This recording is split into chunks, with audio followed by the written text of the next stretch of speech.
his personality fit in and play into the culture of the team? I think he does a really good job, and he's, I think if you ask a lot of guys, especially off the field, he's one of the better friends on the team. So obviously, I think the guys like him. He smiles a lot. I think he's probably a jokester. I just don't hear it all the time. He kind of does it under his breath, and so I think he keeps the team light, and he's good for the team in that sense. And like I said, he's a guy that everyone seems to really like, and you need like a guy like that on your team.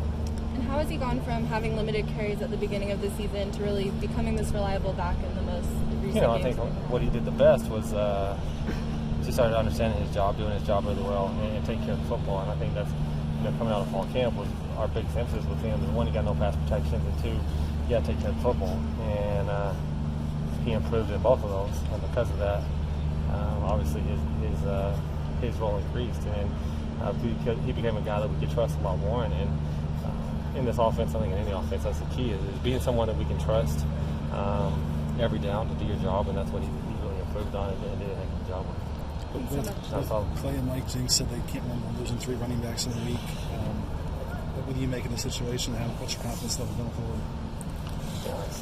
Since I've been here, we got a lot of special guys, and I'm really confident in all of them. And we got to find a way to put everyone in a position to be successful and do what fits them best.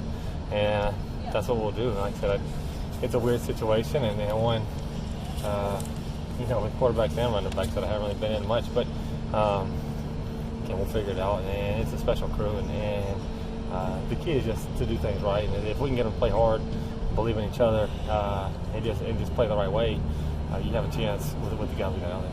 You knew Kenon was really fast, obviously, but what did he show you the other night beyond that?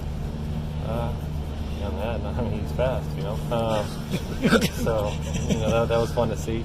The key for Kenon is just to get him in the open field, and when he's in the open field, he's special, and it brings a gear that you don't really see. And so, if we can get him in those situations, he's really special with the ball. And so, we'll have to continue to find ways to, like I said, try to get him in the open field and allow him to make plays. But it was good to see the other night, like I said, someone get there and then just have a gear that people haven't seen, and then be able to take one, take a couple all the way. So that was good to see. And again, obviously, we'll have to rely a lot more on him, and hopefully he can continue to do that.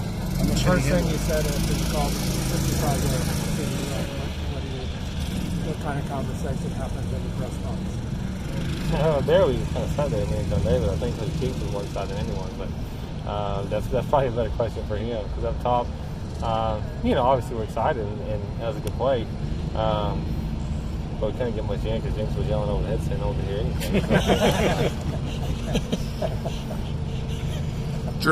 Drew Richmond's played against Mel Tucker defenses before. Any insight from him going into the game plan for this one? No, I think Drew's done a heck of a job, and his experience has shown, going not necessarily schematically against people, but just going against the talent that he's gone against in his career. I think it's allowed him to come in here and transition as quickly as he's transitioned, because he didn't get into school till almost August, so we didn't get him in the summer as early as we would have liked to have got him in here. So again, going against some of those special defenses and playing against some special players, I think really helped him transition into the offense and have as much success as he's been able to have. As far as schematically, we haven't asked him much, but he's a great kid, and we couldn't be more fortunate to have him over here, that's for sure. How much can Kenon handle? Kenon? Yeah. He's going to be off and be Keaton or Keaton. Yeah, I think they both can handle a lot, but Kenon's going to have to handle a lot, and obviously, hopefully, he's still young and doesn't weigh a ton, and so we got to keep him healthy. But and when you're limited right there, you got to go till you can't go, and we're really confident. That's the thing.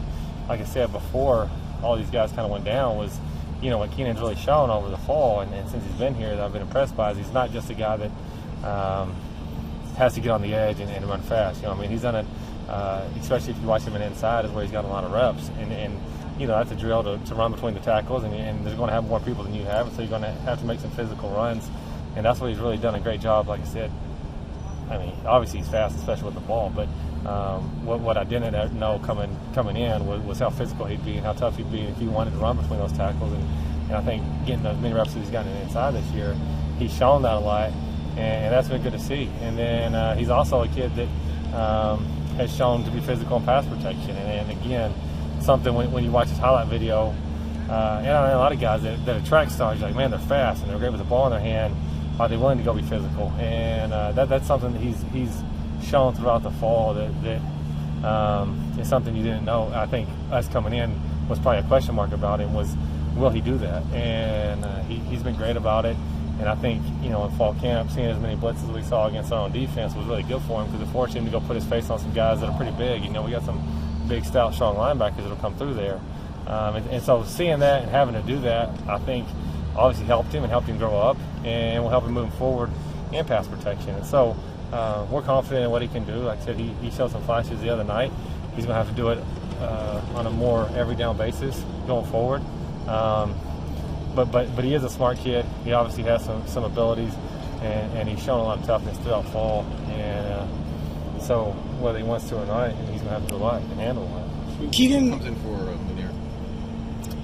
I don't know. We'll figure that out. But we're pretty beat up, obviously. But Munir, I hated to see it because he's such a great kid. He's an unbelievable guy. Works really hard. So to see him go down hurts your heart for him. But now we're really we'll just have to kind of scramble it around if TV needs a shot or something. And that's the thing we're fortunate about is TV can run forever, and so that obviously helps. But I think if we had to get him out, we'd probably move Almonroe outside and bring in someone else inside. That's because we've just had more people get reps on the inside. You know what I'm saying? And so, or in practice at least, and more people probably know the inside positions and the outside positions. So we'll have probably at times have to move Almonroe outside and bring in a guy that's gotten reps. A JJ or whoever. JJ's gotten quite a few reps on the inside throughout the season, but bring JJ in inside and move Almonroe outside and stuff like that. We'll kind of have to piece it together now that you're not too deep everywhere. Every Saturday, do you find yourself the last day and a half thinking, how do we get Kenon in space? How do I get him the ball in space? Is there something else I can do here?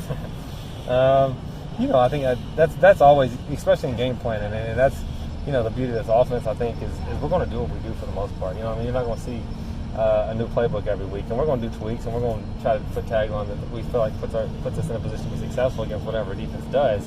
But really in game planning, what we're trying to figure out is how to get our ball carriers the ball in space. Whether it's throw a receiver a screen or somehow get a running back on the perimeter, or obviously like the other night when we were running the power to Kenon, we knew if we could get it blocked up right, we could put him on a safety, and that's a tough task for a safety with someone with that kind of speed. You know what I'm saying? And so that's what we do really in game plan all the time. But you try to make it fit who you have, And so obviously when you've had Vi and Keys, that's going to be a different skill set than Kenon. And so we've got to figure out what's the best way to get Kenon in space, and what's the best way to get him the ball and create space for him. Because as you can see, if you can create space for him, he's really special with the ball in his hand.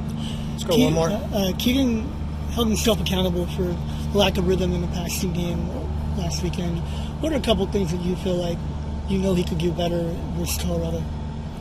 I just think he was off, and that's what I've talked about since I've been here. That's why I think it's important for us to run the football, is because as a quarterback, it's hard to be on every night. Really, at any position, it's hard to be on every night. It's just when you're the quarterback, everyone sees it a lot more. Because every play you got the ball in your hand. And so if you're having just a little bit of an off night, the whole world sees it. Where if other guys are having a little bit of an off night, you might be able to get away with it, or not be seen quite as much. And so that's why I think running the ball is important, is because if you ever have a night where the quarterback's struggling a little bit, you can help him settle in, and you can take some pressure off of him if you can run the football successfully. And so, I think that's kind of what we had to do, and we did that.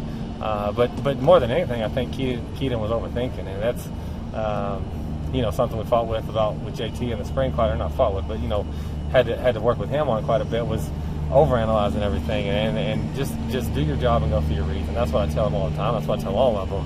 And it's natural. I think anytime that you've been in the offense, and Coach Leach, you saw always get on me about the same sort of deal, was you try to do too much. You want I could do this and this and that.